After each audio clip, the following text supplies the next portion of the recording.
Welcome to the Hound of Heaven program. I'm Father Darren Merlino. I'm a Claretian priest, also a media priest, where I see my parish as the world. It is my great joy and honor to introduce two great friends of mine, Chuck Conselman and Carrie Solomon. They are not only great screenwriters, they've been in the entertainment industry for well over 30 years. They wrote the screenplays to both God's Not Dead 1 and 2, and are the producers, directors, and screenwriters of this great film that's coming out called Unplanned, the Abby Johnson story. So I want to welcome you guys. Thank you for having us. Thank you, Father. What was your childhood like as a Catholic? I went to parochial grammar school. I think I was distinctly unthrilled with it. I don't think there was too much Catholic about it. I think most of the clergy that I was exposed to later left the religious life. When I was done with grammar school there, I was very adamant with my parents. I didn't want to go to a parochial high school. I went to a public high school. After that, I went to Notre Dame. And while I was there, I still went to Mass, weekly and all that. But I fell away from the faith after I left college. I moved away from my parents and worked in Boston for a while and then in other places. And it wasn't until I hit 30 that I realized, especially coming out here to Los Angeles, where there's so much darkness, I said, okay, I've got to make a choice in my life. And it's time to stop rebelling against my parents, and so I returned to the church. So what was your religious life like as a Jew? There was no religious life. My father was Jewish, but he really was an atheist. He still is. And my mom was Protestant, but wasn't really practicing. So my dad was a Jew, my mom was Protestant, and I was confused. They came to me. They came to me one day and they said to me, "Do you want to go to temple? Do you want to go to church? You want to play with your friends?" I'm going to work on this for a couple of seconds and give the answer because I knew that it was too good to be true. And of course I said, I was 10 years old or something like that. And I said, I want to play with my friends. And so that's basically what happened. I mean, I always believed in God, but it was a convenient God. Kind of like, oh, that's a pretty girl there. I'd love to date her. Or I'd love a Camaro. Hook me up, please, Lord. That kind of thing. But I wasn't going to church or anything like that. But I was never rebellious. I was never angry or any of that. I mean, I knew the Creator was there. And we had that kind of relationship I was talking about. But as I got older, 1997, coming out to Hollywood, like Chuck said, it's a terrible place. It's wicked. It's dark. I mean, if people really knew the truth about Hollywood, it would be like one of those old black and white movies where the villagers get torches and pitchforks and they go up to the castle, to kill Frankenstein. And it's exactly, they burned down the studios. It's terrible. But that was basically it. And then Chuck had been praying for me secretly. And he got me. The Lord got me, and so did Chuck. Chuck, I wanted to ask, why in college do you just get turned off or just walk away from the church? Well, college, I wasn't so much turned off in college. College was just something you did. Sunday night you went to Mass.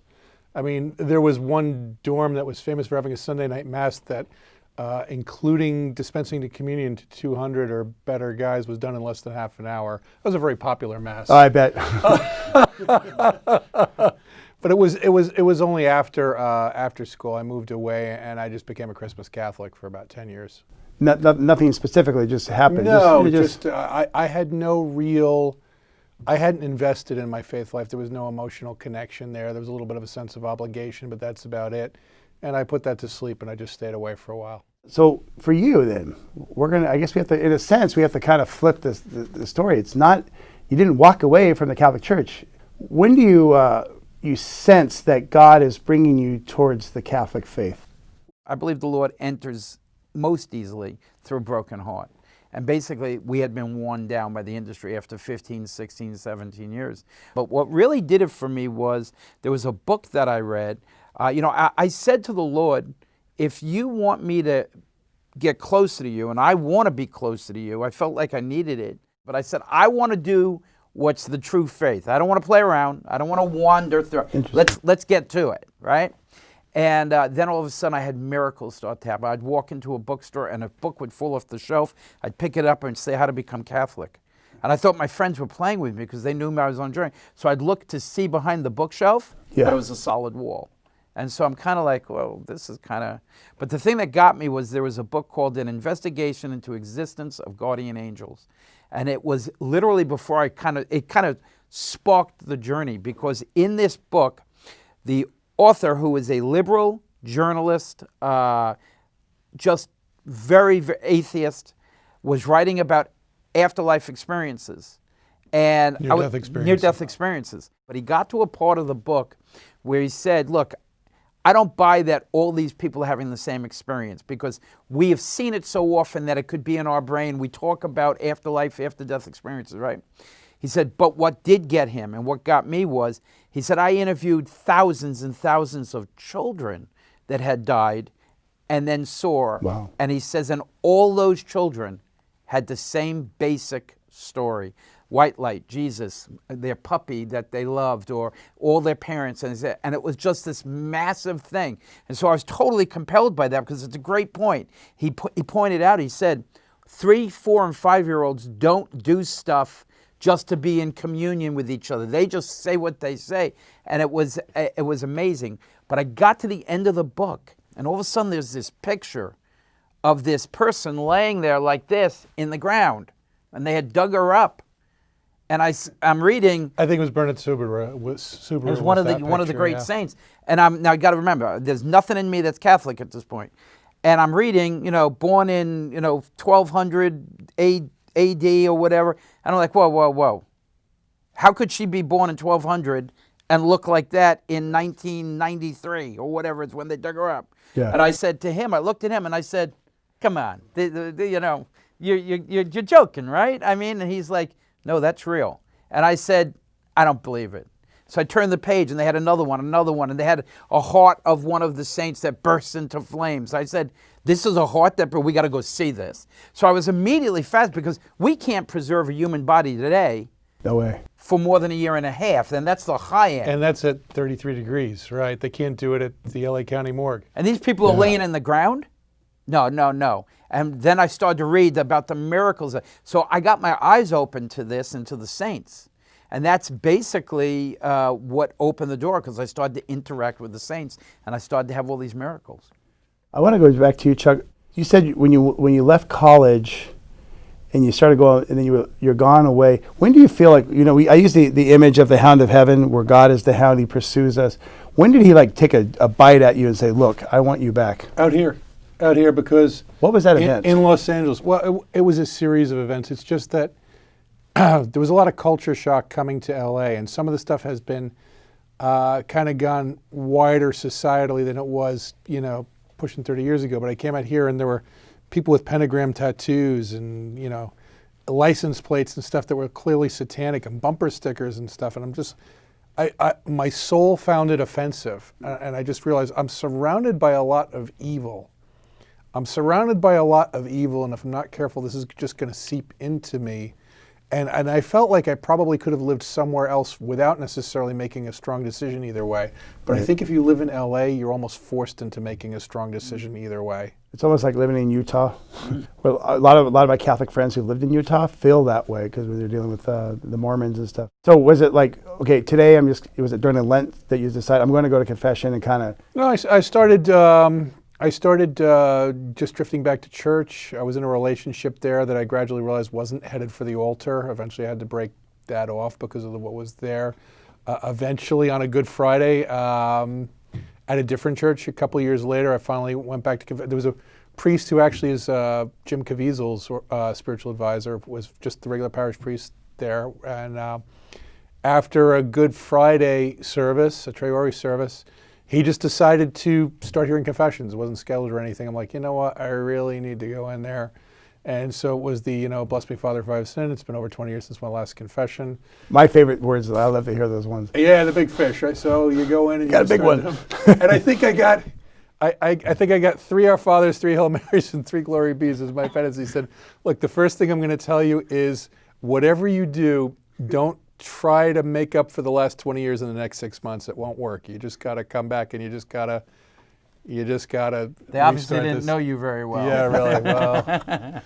So, and then after that, it was just kind of like, obviously there's the ebb and flow of the spiritual life, but trying to get closer to the Lord over the years since then. My confession was not like that, my first confession. We're going to talk about that in a second. So I want to find out one thing. What were you actually praying for his conversion? Well, I was just praying for him in general. I had a strong conviction that we were either going to wind up, because we're best friends, and when he got married, I actually joked. I said, now we've finally cut the apron strings. We're only going to be together 14 hours a day, because he was my roommate, too. I figured we were either going to wind up in heaven together or hell together. And so basically it was pretty good to try praying. And he didn't want to go to hell with me. Yeah, no, I don't like him that much. So figured prayer was a good thing. All right. I love your first confession story. This is great. So what happened was I'm online, and like many people have said, your first confession, the adversary will do anything to get you offline. Well, I'm standing online, and slowly but surely we're moving forward because there's like 8 people in front of me. And I say to him, it's hot in here. I'm sweating. I'm hungry. How about we, go to... And he's like, no, I think it's good. Very nicely. No, I think it's good, you said. So every objection I had, he'd put it down. So I started to say to the Lord, please give me an easy confession. Don't let me be embarrassed. And I went on and on and on. Next thing I know, this person comes out, and I'm in the confessional. So I start doing the list. I wrote everything on lists and stuff, and I got volumes and volumes of stuff. But I noticed that things are going really well. I'm saying stuff that I did, and the priest is not saying anything. So that's really cool. Wow, they're so understanding. And so as I'm going through it, I'm like, okay, this is a big one, and I say it, and I just wait. And he's not bothered by that easy. So I'm like, I love this Catholic thing, I can tell my sins and no one's getting involved. And all of a sudden I hear, the priest is sleeping. And so I'm like, so my next sin, what? And I go loud, right? Oh, yes, yes, yes. And I'm on the roll again, and he's not saying anything. And I'm like, I'm trying to look through the grate, see it, and I hear, he fell asleep again. So I'm like, and that's all I've got left, Father. I've finished my confession. And he says, oh, very good, my son. Very good, my son. This is good. So I absolve you. And we go through the rest. And I go running out first. So I go running over to him. And I'm like, I wish I had a camera with the expression on his face when he came out. And I'm just like, he fell asleep. But I whispered it because I didn't want to get him in trouble, right? I'm like, he fell asleep. What do I do? Does that count? And he said to me, yes. Did he absolve you? And did you hide anything? I said, I didn't hide anything. I read everything, and I went through everything. And he absolves you. And I said, yeah. He says, well, then you're absolved. And I said, what? I don't have to go do it again? He said, no. You're absolved. He absolved you. And I'm like, wow, this Catholic thing is what? God, you are great. I asked for an easy confession. Couldn't ask for an easier. He put the priest to sleep. And I went through pages and pages. The prayer was answered. The prayer was answered. That's my confession. And since then, I have been totally loyal to the church. Did you actually feel a lightness of your soul and your body? Oh, yeah. What is that? How did that? Look, for your viewers, as a convert, I think a lot of people don't appreciate. I think it's human nature not to appreciate what we have if we're familiar with it. Right. As a convert coming over, this was a major thing for me. It was like all the dirt on me it was like it just went and flew away, just went off of me like spiritual. I profoundly, and I didn't expect it. I wasn't thinking to myself, okay, now it just happened, and I was like, I can't explain to people, and especially Catholics, you got to increase the confession thing, because the bottom line is that imagine you're in a castle and the walls are broken and the mortar is and the stones are starting to fall, and you have an enemy outside that's sieging your castle. Well, what would you want with that castle? You want somebody to go patch that up and fix the gate and put the lock on and put the mortar back and straighten the stuff. That's exactly what happens in confession, and I feel it every single time. And it's so merciful, as well. So, what about when you went back after 20 years? Did you feel that lightness? Because that's probably not a thing you've done very often, is to spend 20 years in between confessions. After that, it was a joy. It was an absolute joy. And I still had, some things in my life that I had to straighten up at that point. But I just said, you know what? It's so much better now. It really is just so much better. The greatest thing I ever did. The greatest thing we ever did. Yep. What about your mother when she became Catholic in her first confession? I never preached to my mom because I knew my mom wouldn't hear it. I knew she needed to see it. So she saw us going to church. She saw the way we lived. I've had a lot of our friends say, it's like St. Francis of Assisi, preach the gospel always, use words when necessary. And one of my friends said to me, I saw the way you guys were living. Nothing you said to me convinced me of anything, but I saw with my eyes the type of people you were and had become, and I said, I want some of that. It was the same thing with my mom. And I hooked her up with a woman, a business associate in the movie business by the name of Barbara Nicolosi, who was a nun. So Barbara came over to the house every Thursday. They'd have tea and talk, and she gave her an amazing RCIA. She did a one-on-one RCIA for her over the course of 6 months. And she used it as what? She said, not penance, but... well, it was a break for her. She'd been doing large class RCIA classes for a few years, and she felt like she needed a break, so it became a very sort of an intimate setting, and she taught one person about Jesus, the church, God, and everything else, and taught her some amazing things, and 6 months later, she was certainly ready to come into the church. And if you knew my mom was not a believer. I mean, she was crazy, wild. And now you look at my mom, she does 4 rosaries a day. She's done 4 rosaries a day. She's never missed a day of a rosary since she became Catholic years ago. And she's totally I wish I could lay Catholic. that claim. Yeah. I can't, but... So when did your friendship kind of feel like, I'm using this expression on purpose, a dynamic duo of in the entertainment industry where you feel like, you know what, now that I'm Catholic, you're Catholic, we have a relationship with Jesus Christ, and now our life is completely changed. And we see our mission totally different now. I don't think it ever happened that way. I mean, Well, we had just been in the mainstream industry, and in 2008 we made a decision to come over and just do faith-driven stuff. but I think that from the moment we first met, I think he came down the stairways at a friend's house. We were playing some games down in the basement, me and some of the friends. And the minute he came down the stairs, I looked at him, and there was something different. And I knew I wanted to be friends with this guy. I didn't know anything about him. So how old were you? We were young. We were teenagers. I was probably about 17. Yeah, give or take. He still hadn't gone to Notre Dame at that point. But I just knew there was something special, and we hit it off immediately. We've been told by another priest that we have a charism for working together, and I think that that's probably That the is case. like an understatement. I think personally, the hand of the Lord, I just think the Lord has brought us together. And I tell him all the time, I pray that we will walk into heaven together as saints. And that's our goal in this life. And I will just say, it's just an amazing thing. I do not think like he is. Where I'm strong, he's weak. Where he's strong, I'm weak. We're completely different personalities, which is really strange. And yet we like almost all the same things in terms of movie, story, music, just a whole host of things. So it's really it's almost bizarre. Yeah, it's rare to find a David Jonathan type of a friendship, and when you have that friend that you could just say everything to and not worry about anything, and you have complete trust, that's like actually having a friendship with Jesus Christ.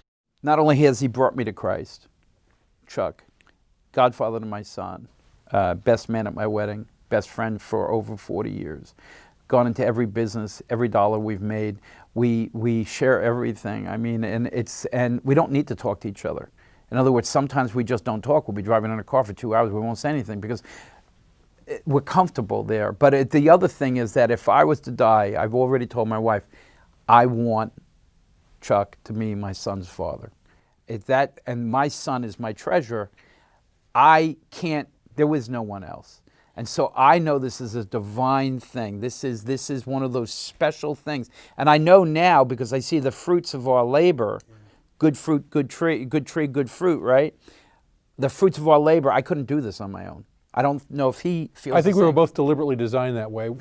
It's one great way to keep egos in check. I know at a cellular level, I'm incapable of doing this alone. And I can't speak for him, but he may think the same. I feel the same way. Because there are whole pieces of the puzzle of storytelling, of filmmaking, of interaction with people that I am missing, and I'm well aware of where all those big blank and blind spots are, and so it's just it either works together or it doesn't work. But you look at the work we're doing now, it's just amazing. I mean, it's a divine thing. That's all I can say is God brought us together. If you think about it, from all eternity, God ordained this for you guys to work together and to do these type of storytelling. There is a reason and a purpose that we were brought together because it's a divine purpose to serve the Lord. The Lord had a purpose. We came out for purely selfish reasons. Yeah, I wanted to make movies, make money. But with a burning desire to go make films and a passionate love of it. And the Lord At one point, we thought he was asking us to walk away from that. We're like, okay, if that's what you want. And then called us back saying, no, I want you to use the passion that I gave you, the gift that I gave you, but I want you to use it for me. We're not making movies with God's help. We're helping God to make the movies that he wants made. And there's a difference, but at this point, that was not always the case. But that's what we're looking to do now. So we're not looking to do anything that he doesn't want us to do, and we're not looking to do it in any manner that he doesn't want it done. And what's really been a blessing is that, particularly on this Unplanned project, there's 10,000 ways it could have gone wrong or sideways, and he steered us through the minefield. What I want to know is, how does God speak to you guys specifically? No, the RCI projects would take me because I was late. And then suddenly I find out about a church a block away. How could I not have known it? And I walk up to this church, and what is it? St. Francis de Sales, patron saint of writers. I walk in, and the guy says, of course we'll take you. That was my foray. I didn't, because I'm, like I said, I'm ready to go. I don't need the RCI. Make me Catholic now. Go ahead, do the cross thing on my head. That's my personality. So I go back into the room, and I say, St. Francis was good for me at the church.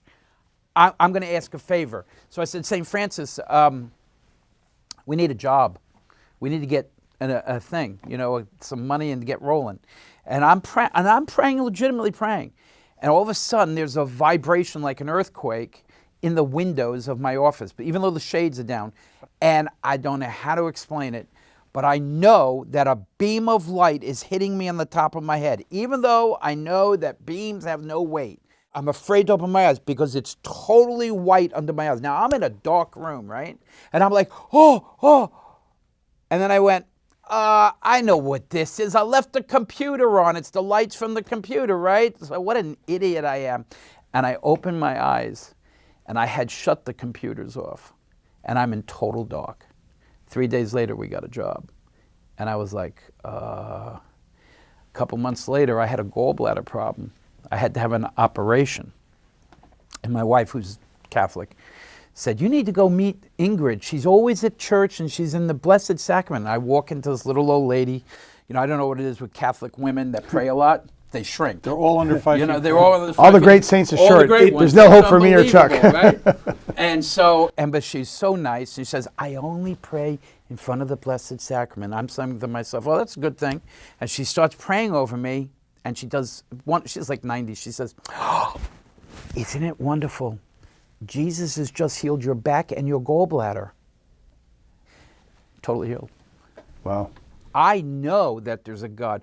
And people have to want to communicate. It's kind of like me and him. We need to communicate. It all works, though, off the routine confession, because we're only receptive, it seems, to figuring out what the Lord wants us to do when we're relatively freshly confessed. It's like, because there's just too much stuff on the chalkboard otherwise.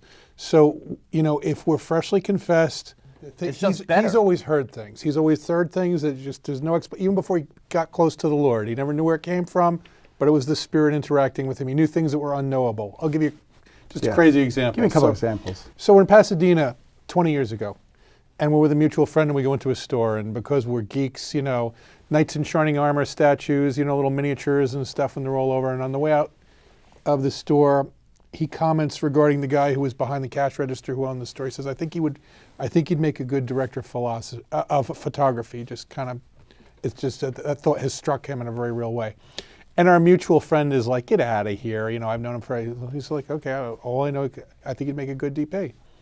So the mutual friend goes back into the store, and he goes to the guy behind the counter. He says, my friend thinks you'd make a good director of photography. And the guy behind the counter just kind of melts. He says, look, I own the shop here. This is what I'm doing. But, nobody knows this, but I was actually trained as an optical engineer. And my goal was to one day be a director of photography. So he's just always known stuff like that. It's just the way it is. So when he got closer to the Lord, then it became a daily thing. And he often hears if you read the Bible, the Lord says, ask and you shall receive, right? It's really like one of the tenets of the Bible. So I think a lot of people don't receive because they don't ask and they don't try. I think they have this relationship of convenience. Go to church, come out of church, live my life. Go to church, I give the Lord an hour, was my goal. and then I'm done. I was looking to one day see the Lord about 70 years in the future, taking life past fail and hoping He curved the final. But I would say it's just basically. I would say to your people that are watching this, I would say, look, I would challenge you to just sit back and find a space and a time in your life, relax, talk to the Lord. Shut everything off. Shut everything off. Like for me, it happens a lot in the shower. It happens in other places where I need kind of a little bit quiet. I put my hands over my face and I talk to the Lord and I say, Lord, what should I do with this? Like we were scared to do this movie Unplanned. And the Lord literally gave us multiple signs. I got hit with the Spirit so hard when we were starting to do this that I fell back in the chair of my truck and I felt peace like I had never felt before. And the Lord said to me, do not be afraid. This is for my glory. And you're going to laugh. People are going to think I'm crazy. But He said it through the radio. Interesting. But what happens, we came out of this house. We're sitting in the car. He comes in the car. And I said to him, we're going to need the faith of David. Now, I've never talked about David. It's just, I just never did it. Here you go, and I tell him the story, the 12-year-old who picks up the stone. He doesn't wait for Goliath to come. He charges him. How dare you offend my God of Israel? Wham, hits him in the head, cuts his head off, right? That's the kind of faith we need. Bold, aggressive faith to do this because pro-life is not something that Hollywood is going to embrace. And we know we're going to have Kavanaugh, all that kind of stuff. And so basically, I'm trembling. I know the spirit of fear is on me. I'm worried about my children, the whole thing, right? And we're both talking about it. And as I'm talking about David, I kid you not, the radio was playing softly in the background. There's a song playing, and it's talking about the same exact thing I'm saying about David charging Goliath. And it catches my ear. And I go, wow. Now, that's not the part that got me. But then the Spirit hits me, and I hear the chorus comes next. And literally, I've just said to him, I'm scared. And he says, Spirit hits me, song goes to the chorus, and it says, do not be afraid. This is for my glory. And it went through me. And I don't know if people have ever had that. I'll read the Bible sometimes and ask for wisdom, and something will jump out at me. So now people could say, well, that's coincidence. The first 100 times, yes. 10,000 times, these combinations away. I'm telling everyone out there, God is real. It's kind of ironic we did God's Not Dead. Right. I'm telling you, you can communicate with the Lord. The Virgin Mary has saved my life twice. I mean, the Virgin is there. The saints are real. This is real. We think everything in east-west. We think the world, right? It's north-south, God and the devil. That's what this whole thing, everyone's living their life because they saw a Hollywood movie. They're supposed to have a little white fence and 2 cars and get married and live happily. That's a lie. That's a lie. Great if you can get that. But the real truth is God and the devil. That's the struggle. You're going to end up with one of those two. Which one do you want to go to? And so for us, it was pretty simple because I didn't like what I saw going there. I wanted to be there. And so once you open your heart to it, I know we're just passionate about this. Everything we do, we pray before everything. It's just, and all you have to do is adjust your life, one click, and you'll be surprised at what happens.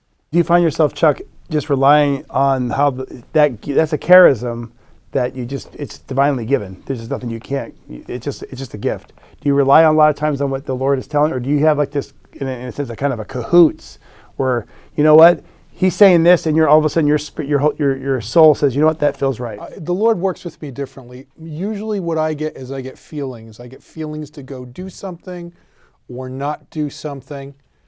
I'm communicated with a little bit less often. Sometimes I feel like I'm supposed to pray for him for his discernment. And a lot of times that's what happens.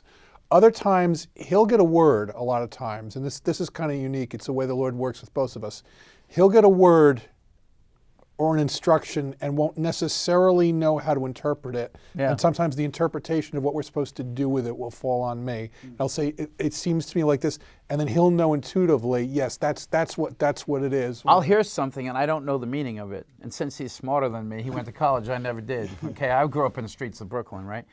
So I'll say to him, what is this word? It can be crazy. Okay, so we have Chris Jones, who's our Christian, not Catholic guy, who works with us on story and us too. And towards the end of the drafting on the Unplanned process, we knew we'd had a problem in the story. And we sat for a day and a half in the dining room at my house with big whiteboards up and the story points up. And we were stuck and we were stuck and we were stuck and we were praying and we were stuck and praying, we were stuck, praying, we were stuck. And finally he heard words in prayer and he said, I'm hearing truncate. Yeah, truncate 2. Truncate and 2. I was like, I don't know. I'm like, what does that mean? All right. I said, what's truncate? And he So explained it. So I'm like, okay, we got to chop the ending. And that part of it had been bothering me because I knew, it's like, we got to go take this big hunk out of the ending. It's redundant. It shouldn't be there. But when the two through prayer, group prayer again, where we eventually realized there are 2 scenes that need to be in here that aren't here now. And ironically, our problem was that the story was, in the reading, was moving too slow, not too fast. Usually the answer is add more stuff. Right. But that was the answer. And I immediately gravitated to, there were 2 scenes that I loved that we'd cut. Nope, it wasn't that. They were my 2 favorite scenes. Nope. And part of it was to put in a big sequence that had not been in there. I'd been fighting it for 3 months. And it ended up with 2 scenes. And when we had then followed that instruction, it ended up perfect. And the reason we were in a panic, by the way, is because we had thought we were done. And we all went off, trundling off to the coffee shop as our routine to do the last and final read of the screenplay before you're done with it. And it was boring as snot. It was just flatter than a board. And we're like, okay, something's got to change here. So we came back in prayer. We were given the answer. We took a couple days. We cleaned it up. And then suddenly. But what you said before about it's a charism, I would say that, by the way, the Bible says very specifically, each person gets different gifts. Like he'll get a dream or be woken up in the night and get something. I don't get that very much, very rare. I got that or I'll maybe hear something. But I'm telling you that everyone who's out there, you will end up finding the way that you communicate with God because He wants you to do this. The Lord is anxious but you have to, it's like doing push-ups. You build muscle. And you got to keep on searching for it. It may not happen the first 4, 5, 6, 7, 8 times. And the danger is, I just got to let everyone know, the danger is, the adversary is also out there, so be very sure. Yeah, he's looking to confuse, and we have to be very aware of. Sometimes we'll have to confirm and reconfirm. We learned that stuff the in hard prayer. way. Because it's like warfare. You know, in warfare, and you're in spiritual warfare, the enemy always invests a significant hunk of their resources in trying to confuse you, trying to lead you astray, trying to get you to commit your resources in the wrong place, fight the wrong battle, be out of position. Our adversary does the same thing. He's been at this a long time. For example, when you have intuition, some people say it's a sixth sense. No, it's not. It's God. He's talking to you. He's saying, be careful here. Okay? It's God. It's the Spirit. Or you got an angel. Right, or an angel. And you got a guardian angel. No one communicates to their guardian angels. Why? Because, well, we don't know his name, we don't know his face, we haven't seen him. I don't know if I believe in that. Okay, that's fine. I believe in it. Okay, so you got into it. There's no such thing as karma or luck or coincidence. There's nothing. You know, we didn't meet by coincidence. We met because the Lord said, good, we met you for this reason. For whatever reason, and maybe it's for this moment, that somebody out there will hear something and go and pray and be healed or whatever it is. Right. So there is the divine tapestry through all of our lives. We just don't realize it. The more you live, my personal opinion is when you really understand the skill of discernment, which is knowing how the devil works and how God works, and knowing that God is peace, joy, comfort, joy. It flows smoothly. The devil, confusing, agitation, anxiety. Right. That is, it's really interesting how once you start picking up on that skill set of the Ignatian style of discernment of the spirits of desolation and consolation. I did the 30 days, and I can understand really well because I mean within minutes I'm going through desolation and consolation throughout the whole 30 days of process. Which now you bring me. It's funny you brought up spiritual warfare. That was my next question. Now, how has the devil slapped you around? And when did you start realizing, you know what, I am right now the rag doll of the devil? But so tell me about spiritual warfare in your lives. We're going to start with you, Chuck. Well, he changes techniques with the seasons. So usually with me, it is you're worthless. Nothing you're doing will amount to anything. It's absolutely meaningless. Why do you bother doing this? Other times it's just not worth it. Why don't you take a break? Why don't you do that? Other times it's you're a fraud. Why, you think this and say this and so he changes his techniques based on the season. He's pretty good at finding a way to try to kidney punch you. And, it's just a question of what season it is. So let me ask you this. What is your weakest link that the devil, keeps pushing at, that you can say on camera? Worthlessness, Yeah. basically. Just worthlessness, absolutely. He's just saying,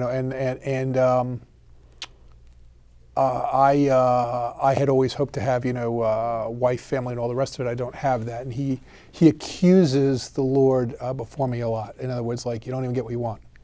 He's how good could he be? And it's a lie, as it always is. And actually, ironically, the Lord gave me the answer to that a couple of years ago, which was interesting. It was after a long period, and I wasn't looking for it. He just basically, what was imprinted on my heart very strongly was, I didn't give you the life you asked for because you wouldn't be available to do what I need you to do. So I kind of look to 2 Timothy chapter 2, verses 3 and 4 a lot, which is the Paul's thing about, come suffer with me, a good servant of Christ Jesus. For a military man does not involve himself in civilian affairs, but seeks only to please his commander. So I kind of recognize Jesus as the commander in this situation and try to follow as best I can. Well, imperfectly, but try to follow it. How about you? So how's the devil work in your life?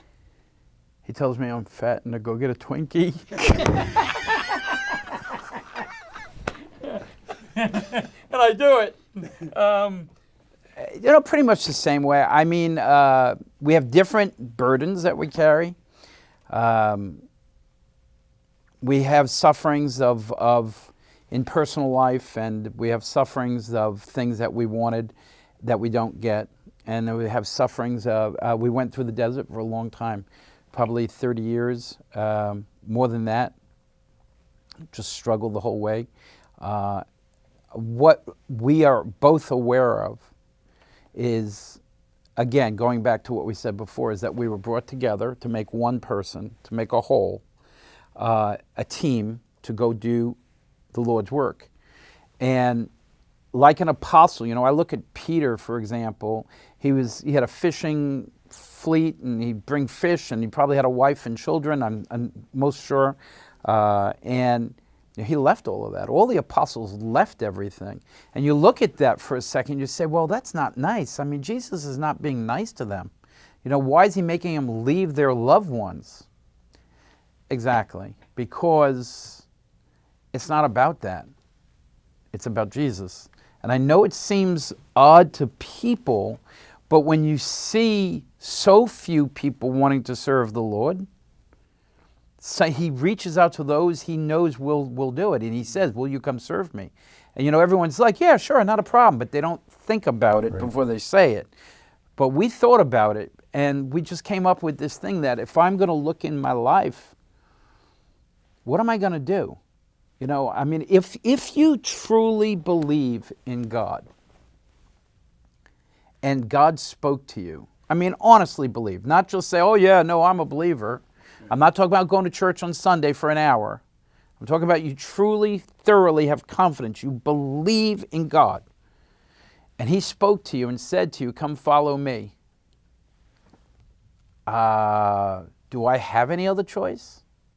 Well, the Lord allows me the choice, but of course I can't not do that if I truly believe in God. God won me over through love. He was so good to me so many times. I said, I have an obligation here because this is like unbelievable. I cursed God in one of the worst times in my life. I cursed God. I was on my knees crying. I cursed him, and I said things to him. It's the worst day of my life, and I'm so sorry. I did confess it, but still, I wish I never did it. And I expected to get hit with lightning, and I got hit with love. The Lord hears it every day. And he loved me, and my life changed literally 2 days later or 3 days later. How do you explain that kind of love? It's profound, deep love. And so if the Lord says to you, come follow me, you have two choices. Do it or don't do it, right? If you don't do it, you pass on that life. And maybe you go back to your life. But if you do it, Then he's like, okay, now you got to roll up your sleeves. We got to get busy. It's like being a priest. You hear that call or you don't. Now, we're not priests. We're not worthy of that. But in our own way, we feel like we've been called in some form or fashion, like the apostles, to go out and serve the Lord. There's got to be sacrifice, right? I mean, he's got to not. And like the Lord said to him, you wouldn't be available. Well, I can guarantee you that's the case. He's very kind and caring and loving, and he would definitely dote on his family. He's not the type that would go on the road and leave his family behind, because he would take care. He's a very loving guy. And, you know, me, I'm a cold son of a gun. But no, I'm kidding. But what I'm saying is that, you know, when you're called, many are called, few are chosen. We feel like we've been chosen to do this, and we feel like save the world for Christ, to change the media and the world for Christ, to preach the gospel through the movies. It doesn't need to be said, it can be seen. Yet we feel very strongly that any success, any lasting or substantial success was withheld from us until we were older, and part of that was not to grab onto it or hold onto it, but that our job is to help identify and find Christians and Catholics who will go out and who will make the right types of films and television after here, that our job is to train them.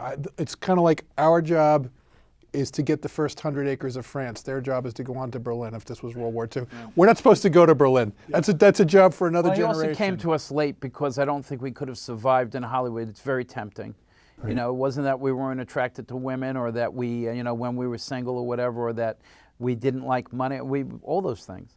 We never did drugs or anything like that. That was not our style. But certainly, you know, at 30, if 20, 30, 50, $100 million falls in your lap, that's some heavy temptation. And so, you know, the movie business can be very lucrative. We don't have that kind of money. I'm not saying that. But I know I think he approaches most men in their wisdom time.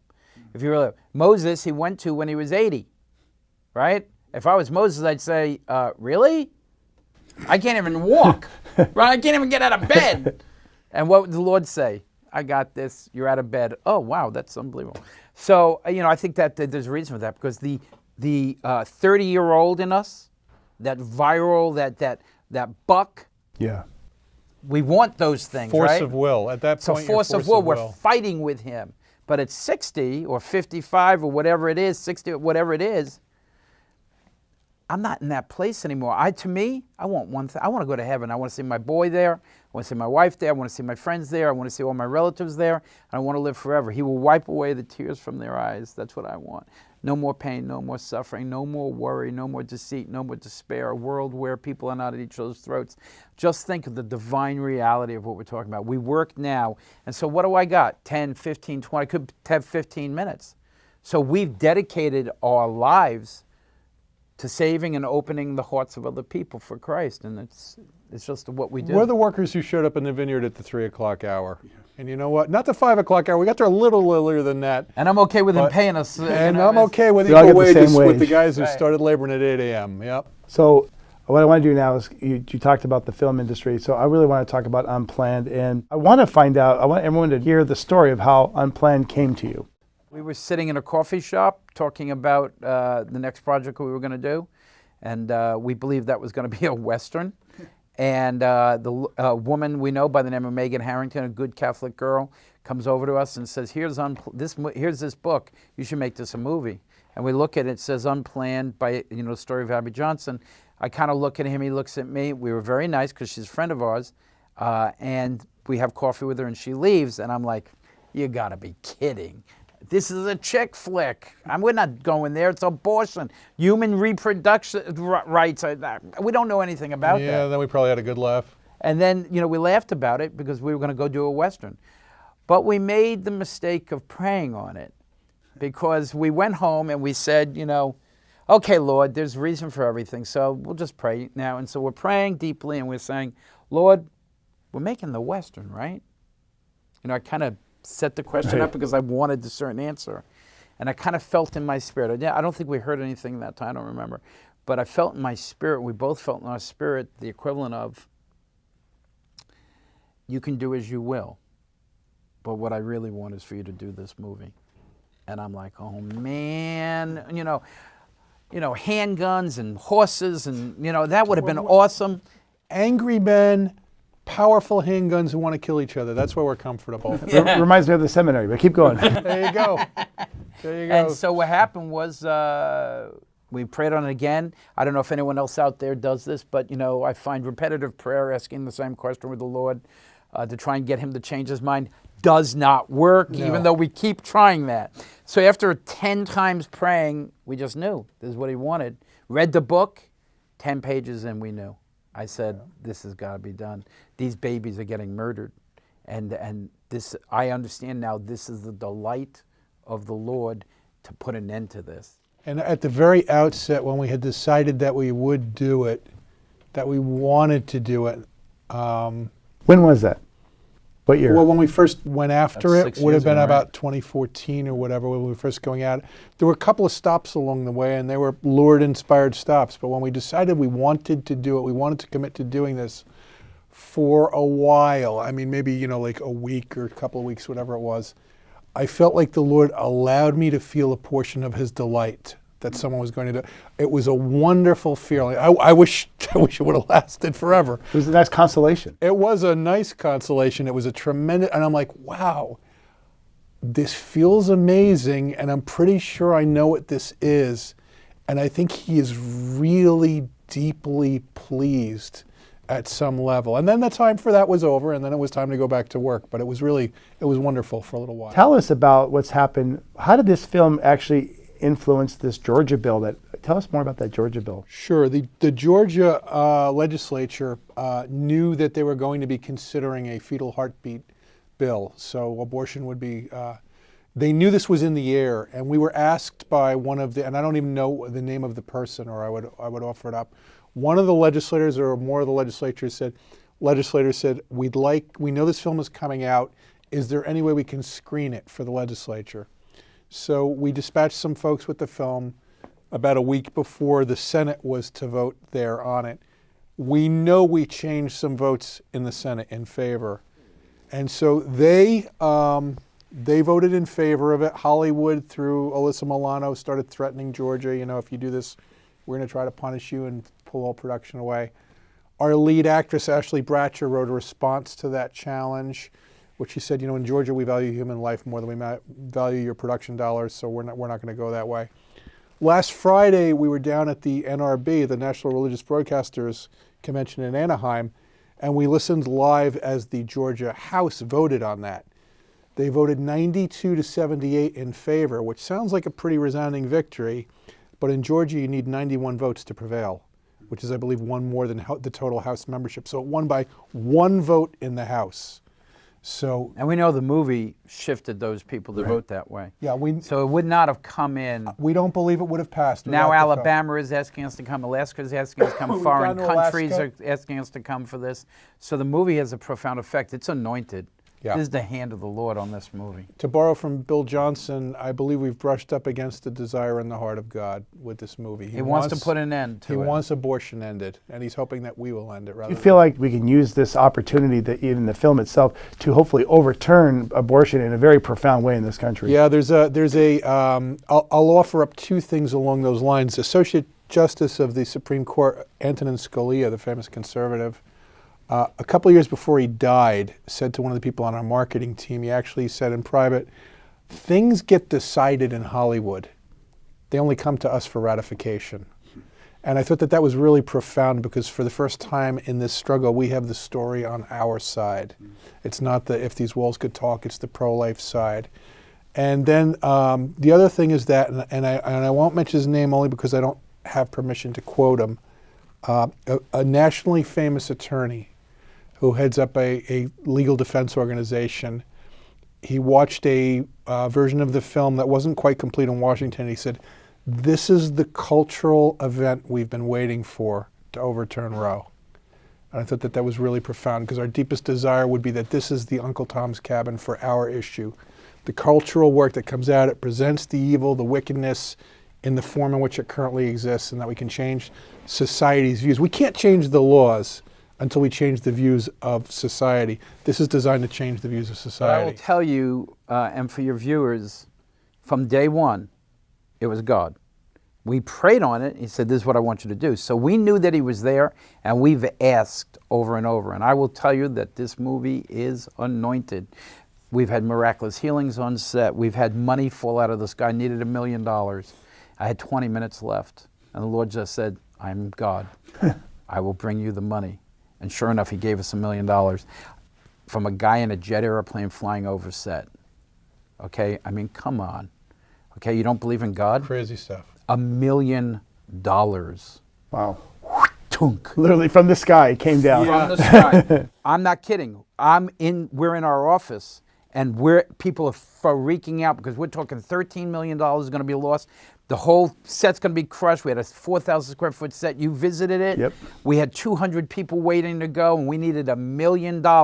I had $2 million on top, but that person was not going to give us the money unless they were the last people in. And we had $3 million on the bottom, but we couldn't spend it till we got to 4.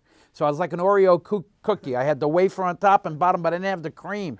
$1 million was what, so I couldn't spend $1. In the middle. Plus, we took everything we had just to get us started, and we put it in the movie. 20 minutes to 5, 4:30, whatever it is, on Friday before shooting. The next day, 6 o'clock, Monday, 6 o'clock in the morning, 5 o'clock in the morning, and everybody's freaking out. Where are you going to get the money? And I just fell back on, I've heard the Lord say, I am God, have confidence in me. You need to have faith, over and over. Walk on water. And I said to them, listen, go back to work. I'm telling you, don't worry about it. Now, I'm not going to say that we weren't sweating. Okay, and we weren't saying, okay, Lord, it would probably be good if you, We were wearing the beads a little loud. Okay, so the rosaries and the whole thing. Okay, so, we got wood chips in our hands from our wooden rosary.